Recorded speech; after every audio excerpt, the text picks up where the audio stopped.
And we're going to go back to Charles Benson, who is with the Scott Walker campaign. A lot of jubilant, happy people out there, Charles, and you're in the middle of it. Right in the middle of this. I feel like I'm in the middle of when the Packers won the Super Bowl, but that's the kind of feeling in this room. There's been a lot of hard work inside here by Republicans who felt all along that they thought Scott Walker was going to be able to pull this off, and he did. He's the first governor ever in the history of the United States to beat a recall. It was only the third recall ever in the U.S. history. And Governor Scott Walker, who before this time was the rock star of the Republican Party, and now with this victory tonight, he will be seen as walking on water for the Republicans.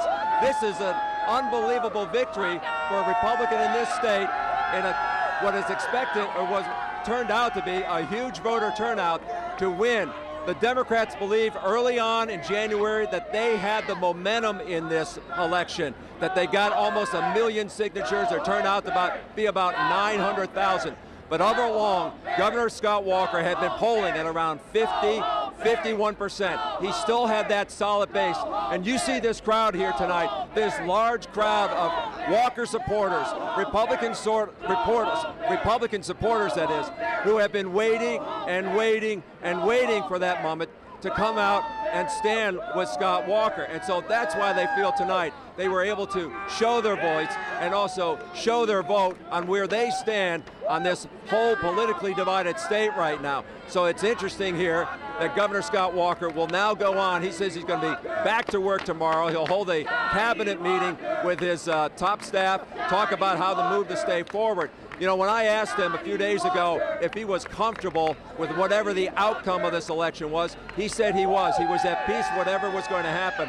But I felt deep down that he always thought that he was going to win this election and thought it would be a close election. So as you can see this crowd here.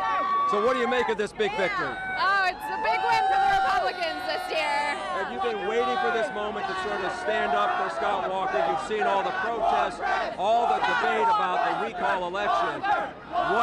What was your thought through this whole process? I kind of figured he would win. It's been a really strong day for the Republican Party. Hopefully great for the presidential election, too. Do you think he'll make a candidate for a vice president? I hope so. So you can see here just a huge turnout. What is your take on this victory here and what the governor's been through in the last 16 months? Well, I think it's good that he won by such a margin, and it's great for the state. All the progress that we've had is going to keep going forward, and I think this is a barometer for the rest of the country. But as you watched the last 6 months and you saw the recall petitions, you saw that the Democrats got 1 million or potentially 900,000 signatures, right. And all along Republicans were just waiting for that moment to go to the voting booth and say, we're standing with Walker. What was that 6 months like for you to wait to sort of show your voice, your vote? Well, I think we were the quiet majority. I think there's a loud minority, and it's our chance to show what really is going to happen in this state going forward. I appreciate your time. So here you have it. Huge crowd here celebrating what has now appeared to be a victory. I now have Ron Allen. Ron Allen is with NBC News, and so we appreciate Ron. This is dangerous. It is. Now, NBC News projecting that the governor is going to win. What are the numbers telling you? The numbers are telling us that it's a clear victory because many people thought this was going to go on longer. Earlier we were hearing that it could be a long count, but it's been decisive. Now, earlier today we were in a suburban county out here, and the numbers in this Republican district were just incredible.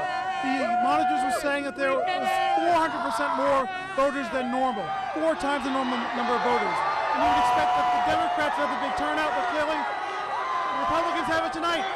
What did voters tell you about why they were going to stay with Scott Walker? What did they like about him? Why did they want to stay with him?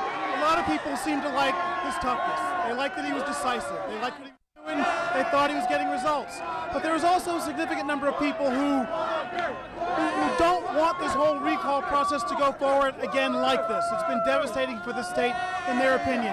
It seems too easy to put somebody on the ballot because of a policy dispute, not because of corruption or some other malfeasance, which was the original intent of the law. So I think you have a lot of people here who are for the governor and against the whole recall idea.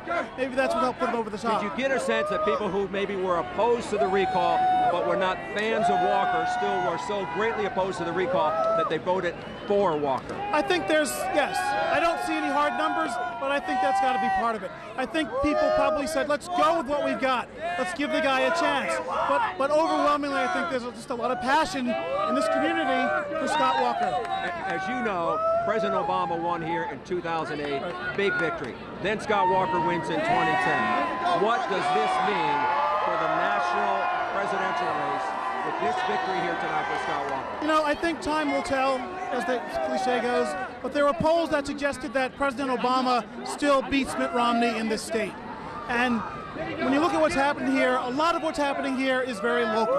Remember, you've had so many elections. What is it, 7 over the last 14 months? So many recall elections as well. So many officials recalled or voted against. A lot of what's happening here has to do with the continent. It may not translate nationally. President Obama got an incredible turnout here back in 2008. And if that happens again, it seems that he has something of a cushion. And a lot of this hinges on personalities, of course. Scott Walker is a powerful personality in the state. Mitt Romney, maybe not so much. President Obama, again, a very strong following here. So I think a lot of people are saying, let's not jump to too many conclusions about November based on what's happening here tonight. And I'm sure that a lot of people here are just saying, let's celebrate now, let's celebrate the governor. Ron Allen, we appreciate your time. And Ron Allen bringing up an interesting point that President Obama still appears to be popular here in state. And so a lot of Democrats will be asking, why wasn't he here? Did he think that this was going to be the outcome of this recall election? And that's what was surprising Democrats, that a lot of big-name Democrats did not come in here to help Tom Barrett. The other thing is, when I had a chance to talk to President Obama one-on-one last February, when all of this was unraveling, he made a strong statement saying that he was going to stand with the unions. He thought that Scott Walker had really created an assault on unions. That's how he phrased it. But as you can see here tonight, that a lot of people believe the path that the governor's on, even though it might only be 51, 52%, it's still a very divided and close state. But don't underestimate how huge of a victory this is for Scott Walker tonight. Mike and Carol. And Charles, do you have any idea when Scott Walker might come out and talk to people after the NBC projections? I would expect him out here fairly soon. I think the people want to make sure, as they look at more numbers, wait for more of the vote total to come in so they feel fairly confident here. Don't know yet because I haven't been able to talk with any of his people to see if he's heard from Mayor Barrett yet, or they're still going to wait for maybe 50 to 51% of the vote to come in. But the indication I was going to get is that soon as he knew Governor Walker was going to come out, I already had a chance to talk to Lieutenant Governor Rebecca Clayfish. She tells me that she thought it was going to be close as well, but they felt confident that no matter what happened here, that they had done all the right things.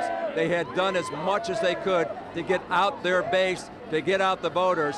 And of course tonight, it looks like that's the case. Mike and Carol. All right, thank you, Charles. Republicans obviously celebrating tonight. We'll get back to Charles in just a couple of minutes.